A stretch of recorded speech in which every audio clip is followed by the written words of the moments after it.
തന്റെ ജീവിതത്തിലെ ഏറ്റവും വലിയൊരു സന്തോഷവും അതിജീവനത്തിന്റെ കഥയും ആരാധകരുമായി പങ്കുവെച്ച് വ്ളോഗറും മുൻ ബിഗ് ബോസ് മത്സരാർത്ഥിയുമായ ജാസ്മിൻ ജാഫർ കഴിഞ്ഞ 3.5 മാസം കൊണ്ട് അവരുടെ ജീവിതത്തെ പോസിറ്റീവായി മാറ്റിമറിച്ച റിയോ എന്ന വളർത്തുനായയെക്കുറിച്ചാണ് ജാസ്മിൻ തന്റെ പുതിയ വ്ളോഗിൽ വൈകാരികമായി സംസാരിക്കുന്നത്.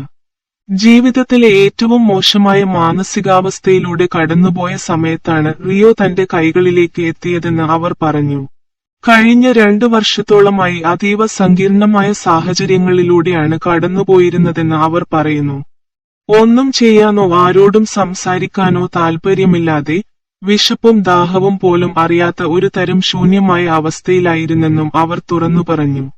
മാനസികമായി ഇത്രയും തകർന്നിരിക്കുന്ന അവസ്ഥയിൽ ഒരു നായ്ക്കുട്ടിയെ കൂടെ കൂട്ടിയാൽ അത് ശരിയാകുമോ എന്ന ഭയത്താൽ ആദ്യം ഈ തീരുമാനത്തോട് നോ പറയുകയായിരുന്നു ജാസ്മിൻ ചെയ്തത്. എന്നാൽ പുതിയൊരു അതിഥി വന്നാൽ ജീവിതത്തിൽ വലിയ മാറ്റങ്ങൾ ഉണ്ടായേക്കാമെന്ന് സുഹൃത്തുക്കൾ ഉപദേശിച്ചതിനെ തുടർന്ന് ഒടുവിൽ അവർ അതിന് സമ്മതം മൂളുകയായിരുന്നു.